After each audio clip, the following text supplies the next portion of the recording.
Le bilan est lourd suite aux affrontements entre détenus et pénitenciers survenus ce mardi à la maison d'arrêt de Rebeuss, un drame dénoncé par le directeur de l'administration pénitentiaire. Il y a un détenu qui est décédé des suites de ses blessures à l'hôpital principal. Il y a eu de notre côté 14 blessés et du côté des détenus aussi 27 blessés. Tous ces blessés ont été pris en compte dans les structures sanitaires. Et certains, au moment où je venais ici, avaient déjà quitté ces structures pour revenir au niveau de Rebeuss. Ces échauffourées sont partis d'une vague de détenus qui voulaient s'évader, profitant des heures de visite. Profitant des visites et de la promenade qui était effectuée, un groupe d'à peu près 600 à 700 détenus a foncé vers la porte principale pour vouloir s'évader, utilisant des pierres et beaucoup d'objets, blessant des agents. Les agents qui étaient en service à Rebeuss ont utilisé les moyens qui étaient à leur disposition conformément à la réglementation. Pourtant, suite au mouvement d'humeur de la semaine passée à Rebeuss, la situation était revenue à la normale. La première, ça a été de procéder dès le samedi à un transfèrement à l'intérieur du Sénégal, ce qui nous a permis de ramener la population carcérale de 2377 à 1997. La seconde mesure, ça a consisté à réaménager les secteurs. On a dû ouvrir un nouveau secteur pour pouvoir désengorger les grandes chambres. La troisième mesure a consisté à démarrer dès le samedi matin des travaux d'aménagement de toilettes et de lavoirs. Le directeur de l'administration pénitentiaire appelle les détenus au calme. Ces derniers dénonçaient les longues détentions, la permanence par rapport aux chambres criminelles et la promiscuité à cause du surpeuplement. Les parents des détenus très affectés par les faits qui se sont produits à la prison de Rebeuss souhaitent être édifiés sur l'identité des blessés. Inquiets, ils interpellent le gouvernement afin que des mesures soient prises sur les longues détentions préventives et la surpopulation carcérale. Ibrahima Fall était du côté de Rebeuss ce matin. Regardez. Après la mutinerie de Rebeuss, le bilan est lourd aussi bien du côté des prisonniers que des gardes pénitentiaires. Pour ces parents des détenus, cette situation était prévisible. C'était prévisible. Le ministre de la Justice a été informé des difficultés, mais jusqu'aujourd'hui, rien n'est fait. Il y a un autre danger à la chambre 47, c'est des fissures.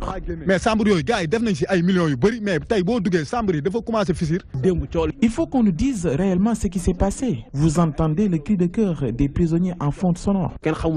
Ces mères de famille sont dans l'angoisse. Elles souhaitent des éclaircissements sur l'identité des blessés, des échauffourées de ce lundi à Rebeuss. Une semaine, ils n'ont pas mangé depuis une semaine. Le bilan n'est pas un seul mort. Et il y en a d'autres. Ils nous informent des blessés, mais également l'identité de la personne qui a rendu l'âme. Par exemple, si c'est mon fils ou quelqu'un d'autre, on n'a qu'à faire les funérailles. Franchement, nous avons besoin d'éclaircissements sur la situation. On est dans l'angoisse. Nous avons passé la nuit ici sans aucune nouvelle de nos fils. Les longues détentions préventives sont aussi au cœur des discussions. Il faut juger les prisonniers afin qu'ils sachent leur peine. 15 ans, 10 ans, 7 ans. 11-15 ans de détention préventive, c'est trop. Parfois, ils tombent malades. Je vous parle en connaissance de cause. Tout est parti de la grève de faim entamée par les détenus de la maison d'arrêt et de correction de Rebeuss qui décrit les conditions de détention et alimentaires. Ceux de Thiès ont suivi les traces de leurs camarades de Rebeuss ce mardi. Ibrahima Fall, la section sénégalaise de Amnesty International accuse l'État d'être seul et unique responsable de ce drame. Elle exige l'ouverture d'une enquête pour situer les responsabilités. Le Comité sénégalais des droits humains, pour sa part, propose des solutions ponctuelles pour remédier aux longues détentions qu'il considère comme principale cause de ce mal. C'est un travail d'Elhadj Moussa Bey. La mutinerie de la prison de Rebeuss avec son lot de dégâts, morts d'hommes et une trentaine de blessés. Et de la faute de l'État, juge la section sénégalaise d'Amnesty International. Une action de désespoir. de désespoir. Les détenus qui entrent cette action-là, ils n'entrent pas désespoir de cause. Et ils n'encourent aucune sanction. Du point de vue moral, l'État du Sénégal ne doit leur faire subir aucune sanction. Parce que l'État a d'abord été fautif en les gardant en prison de façon illégale. Premier conseiller juridique de l'État en matière des droits humains, le Comité sénégalais des droits de l'homme déplore le drame. Il est d'avis que les longues détentions sont à l'origine du catastrophe. Il prône d'ailleurs des solutions immédiates. Il va falloir redynamiser, activer davantage cette pratique de la médiation pénale qui permet de désengorger les prisons.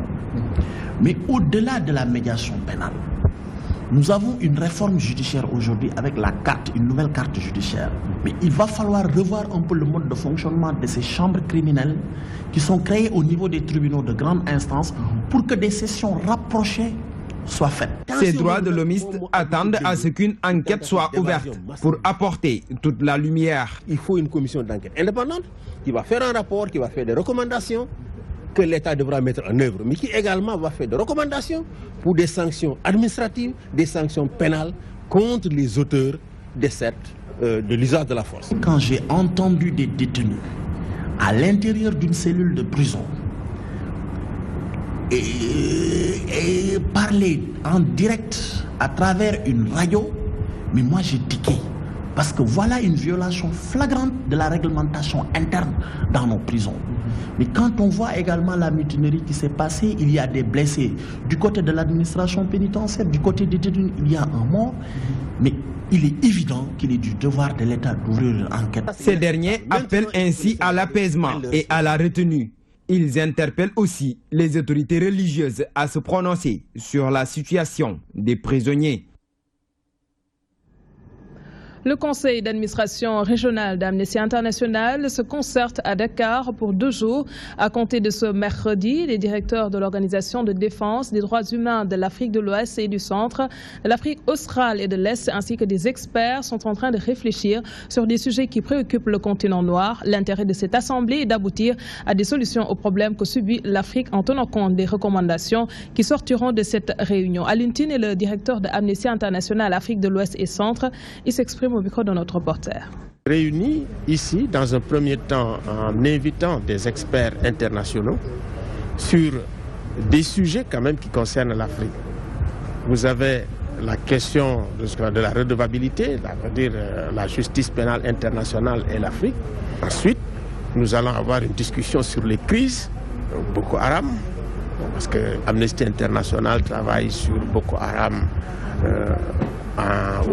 au Nigeria, au Cameroun, au Tchad et au Niger aussi.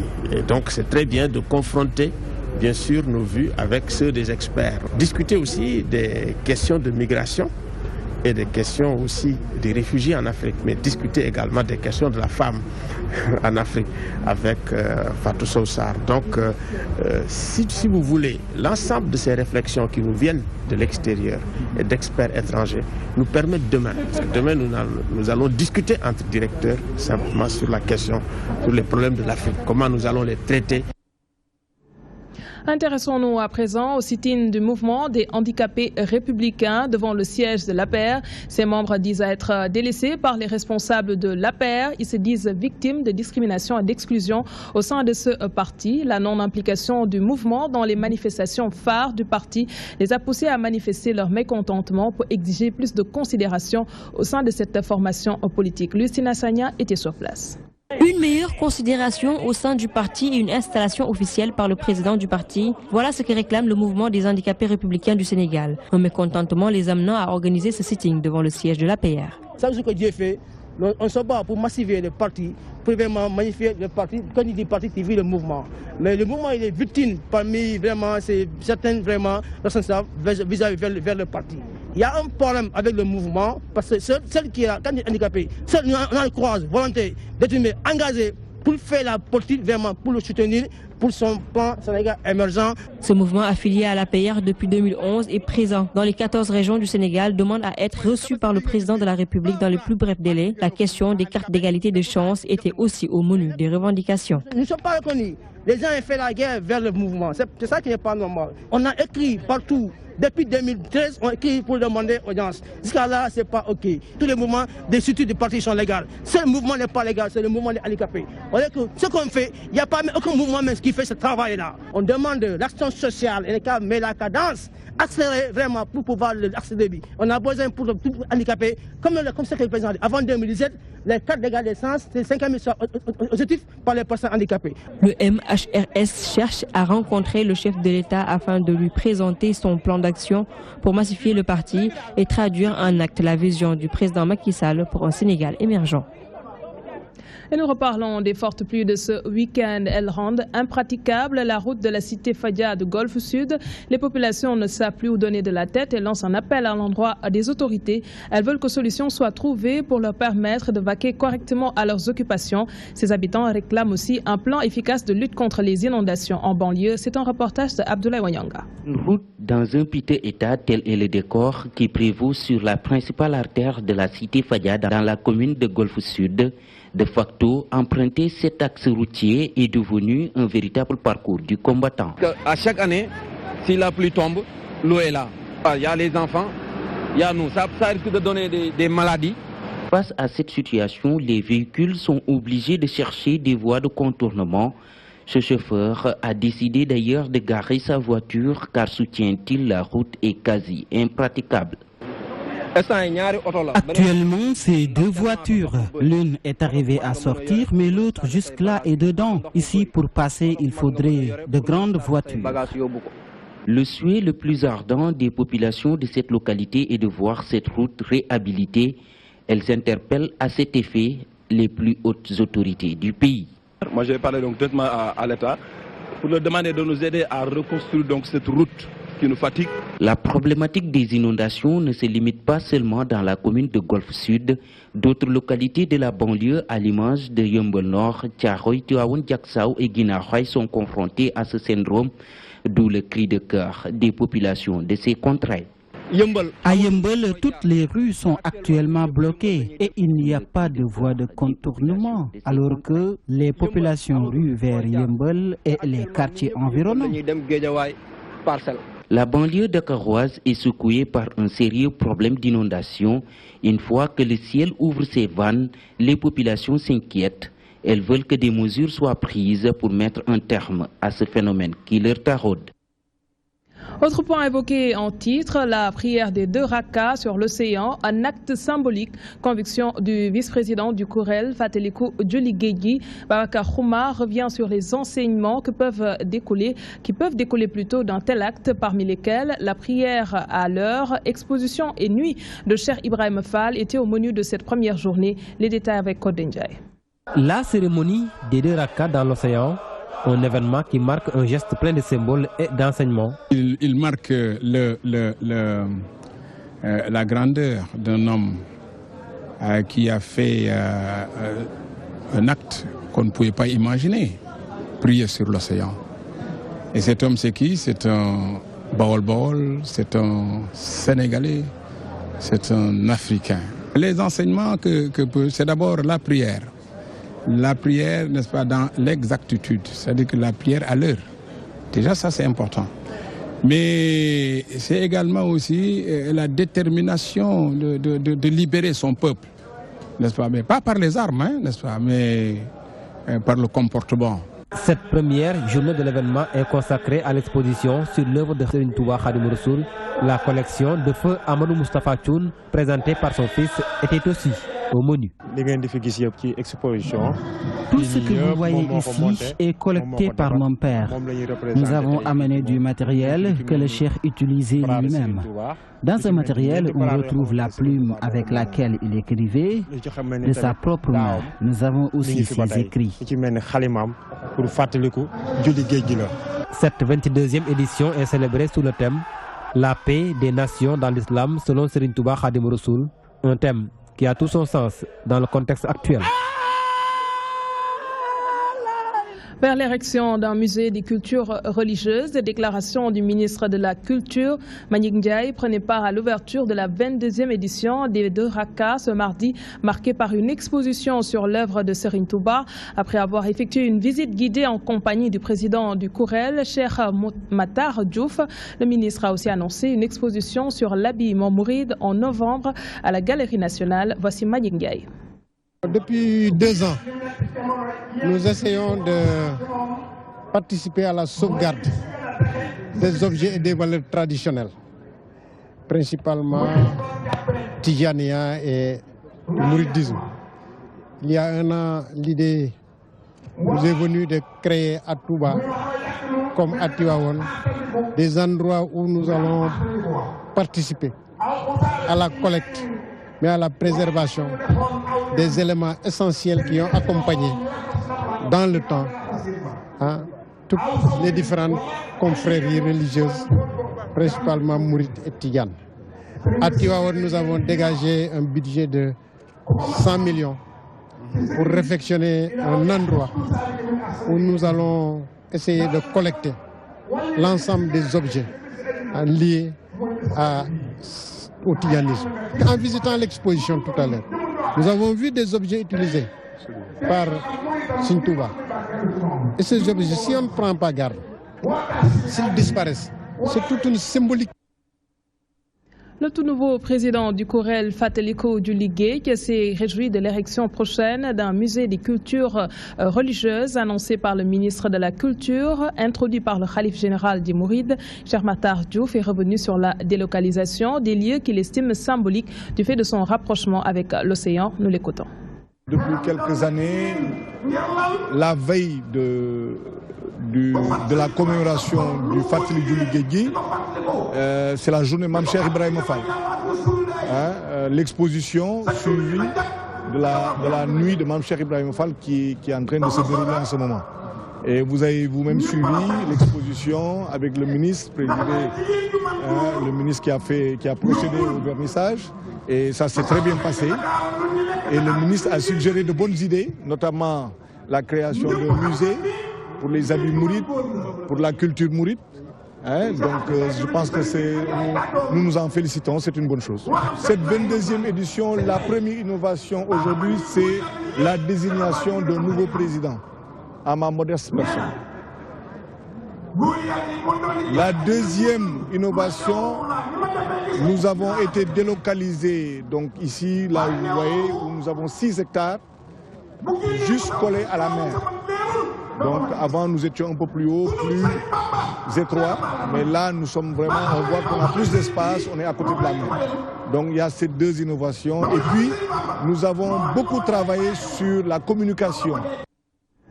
Restons dans le chapitre religieux des innovations majeures attendues pour l'édition 2016 du Grand Magal de Touba, annonce de Serigne Abdoulahad Mbacké, président de la commission culture et communication du Grand Magal. Il se prononçait ainsi en prélude au CRD du Grand Magal de Touba. Serigne Abdoulahad Mbacké Gaïndé Fatma a été interrogé par Mansour Sow. Beaucoup d'innovations sont prévues pour la présente édition et nous prévoyons de faire un grand forum à Dakar à partir du 28 octobre au niveau de Massalikul Jinan. Et également nous irons du côté de Bambilor, en tout cas faire une manifestation qui va regrouper toute la région de Dakar. Et pour le 5 novembre également nous irons à Kaolack pour une manifestation qui va regrouper tout le Sine Saloum, les régions de Kaolack, Fatick et Kaffrine. Et maintenant, toutes les activités habituelles qu'on avait pour les conférences, donc qu'on avait pour la Magal, les expositions, tout cela également reste maintenu. DTV à Touba, une délégation de la dernière année des chaînes de télé a été reçue hier par le porte-parole du Khalife général des Mourides, visite qui entre dans le cadre des préparatifs de l'édition 2016 du Grand Magal de Touba. Serigne Bassirou Mbacké Abdou Khadre se dit satisfait du travail qui est en train d'être abattu par la DTV. La délégation était aussi chez les Hizbut Tahrir, les temps forts de cette visite avec Mansour Sow. C'est d'abord au domicile du porte-parole du Khalife général des Mourides que la délégation de la DTV a été reçue avec tous les honneurs. Très satisfait du travail de la dernière année des chaînes de télévision sénégalaises, Serigne Bass Abdou Khadre Mbacké a beaucoup prié pour la réussite de la mission qui leur est assigné par les Sénégalais. Autre étape de cette visite de courtoisie, le quartier général des Hizbut Tarqiyyah. Serigne Atou Diagne, responsable moral du mouvement, s'est beaucoup félicité du travail qui est en train d'être abattu par la chaîne du groupe Excaf. Un tour dans les installations de la plateforme Al-Mouridiyyah a permis à l'équipe de la DTV d'apprécier l'ingéniosité des techniciens de Al-Mouridiyyah. Dans ces moments de communion et de retrouvailles, un regard dans le rétroviseur s'impose. Avant que les gens n'aient une connaissance aussi avancée de Excaf, on était déjà un partenaire de feu l'honorable Ben Bass Diagne. Donc, il nous a toujours encouragés, il nous a toujours coachés en quelque sorte pour aller de l'avant. Si aujourd'hui sa famille perpétue son héritage, de sorte qu'on se retrouve encore dans plusieurs domaines d'activité, on ne peut que s'en féliciter. D'autant plus que c'est une famille de travail, des Sénégalais qui œuvrent pour des actions de développement. Plus particulièrement, ils ont beaucoup contribué pour le balancement de l'analogique au numérique local au Sénégal. Cette visite s'effectue en prélude aux préparatifs du Grand Magal de Touba. Après avoir réussi relamer son baptême de feu lors de l'édition 2015 du Magal, la dernière née des chaînes de télévision ne compte pas s'arrêter en si bon chemin. Un dispositif impressionnant sera mis en branle pour une bonne couverture du Grand Magal de Touba, édition 2016. Nous changeons de registre. Lancement ce matin du plan stratégique de développement de la petite enfance 2016-2020 de l'Agence nationale de la petite enfance et de la case des tout-petits. L'organisation va amener les partenaires et les différents acteurs à s'approprier ses missions et son plan stratégique de développement. Selon elle, la généralisation de la prise en charge de la petite enfance sera possible qu'avec la participation accrue des collectivités locales et des partenaires. Les précisions de Adiara Sissé. 50% de préscolarisation à l'horizon 2025, tel est le taux que l'Agence nationale de la petite enfance et de la case des tout-petits veut atteindre avec l'appui des élus locaux afin que le Sénégal soit doté d'une ressource humaine de qualité en passant par les enfants de 0 à 3 ans. Objectif, établir un plan stratégique de développement pour gérer le sous-secteur de l'éducation. Nous avons des cases à Goudomp, nous sommes en train de construire à Malem Odar, à Kédougou, partout. Et nous avons pris quand même cette volonté. Parce que nous nous sommes dit, il n'est pas normal, au moment où nous parlons de l'éducation pour tous, qu'il y ait une cible qui est là, qui est la petite enfance, et que cette cible soit laissée en rade. Il est important que les collectivités locales, que les maires, les présidents de département puissent non seulement capitaliser ces expériences au niveau local, mais aussi qu'ils puissent mettre la main dans la poche et donner une part importante au sous-secteur de la petite enfance au moment même de la répartition des fonds de dotation. Pour relever ce défi, beaucoup de travail les attendent afin de dégager un plan soutenable à l'évolution de l'éducation de qualité au Sénégal. Ainsi, la formation du personnel occupe une place centrale dans ce programme qui doit être soutenu. Nous avons les défis de l'accès, c'est-à-dire les constructions des structures de prise en charge de la petite enfance, casier tout petit, garderie communautaire, etc. Mais aussi nous avons les défis de la qualité. La qualité, c'est la formation des éducateurs initiale, mais aussi la formation continue. Ce plan de stratégie a pour objectif majeur d'offrir au continent africain des ressources humaines performantes, adaptées aux valeurs communes africaines et aptes à la réalisation de la vision et des ambitions de l'Union africaine. Un mot de culture dans ce journal, les grandes figures noires données en exemple à la jeune génération. Objectif, montrer le travail de ces figures emblématiques, valoriser les cultures et la civilisation noire. Les organisateurs veulent aussi faire connaître aux jeunes l'héritage que ces hommes qui ont marqué l'histoire du monde ont laissé à la nouvelle génération, nous dit Ousmane Ba.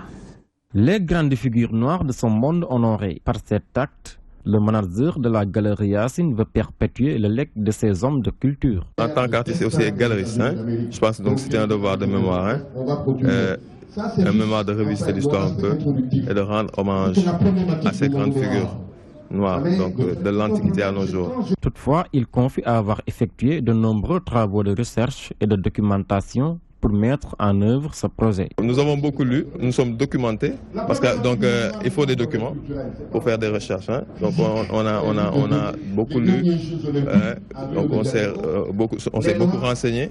Donc pour pouvoir donc sortir cette œuvre-là.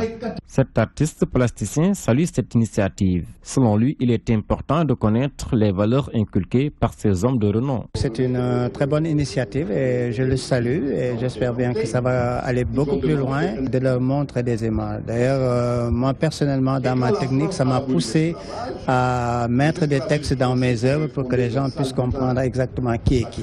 Cette cérémonie d'hommage aux grandes figures noires permettra à la nouvelle génération de savoir comment ces figures emblématiques ont marqué l'histoire de ce monde.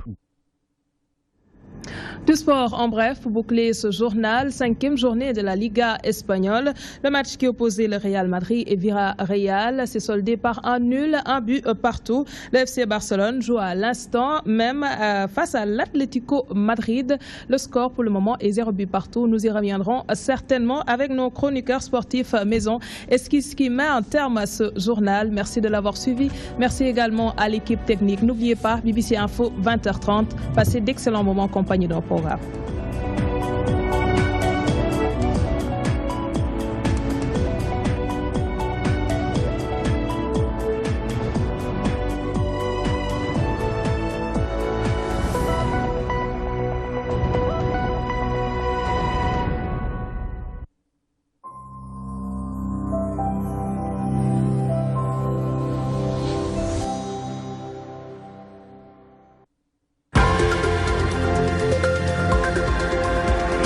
C'est une émission question de l'heure dellusiwaat gannaaw ñaari ay bés ñu fas yéene waxtaani xëyum ndaw yi Mansour Sow nara dalal ay ganam dina doon it occasion ngir ñu defaale bilan vacances citoyennes yi njëriñ li mu am coow li mu yëkkati ci yenn gox yi ak yeneen alors ba ji lay doon bu juróom-ñeenti waxtu jotee ci guddi en direct ci DTV.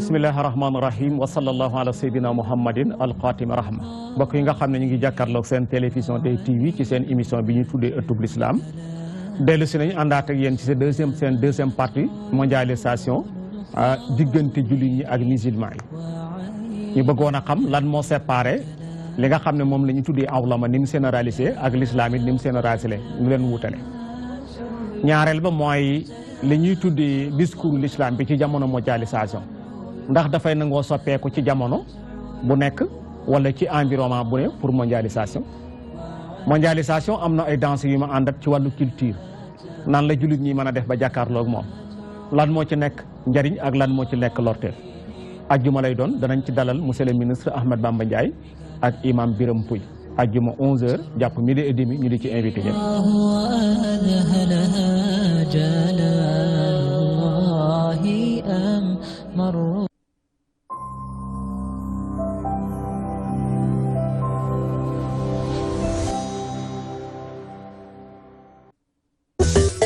Application DTV.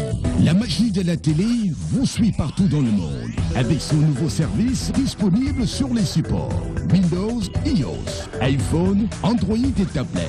La DTV sous vos yeux partout à tout instant.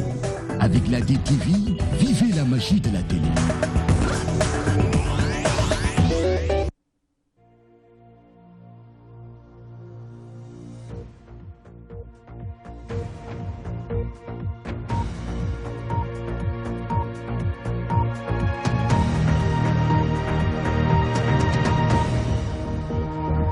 Bonsoir à tous et bienvenue dans cette nouvelle édition de BBC Info. Voici le sommaire de ce soir.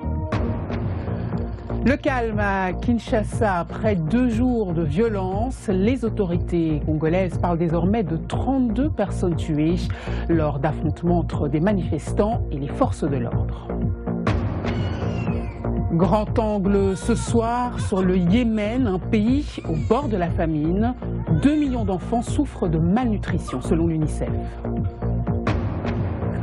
Le monde agit face à la menace des superbactéries. Les États membres de l'ONU ont signé un accord historique pour combattre la résistance aux antibiotiques.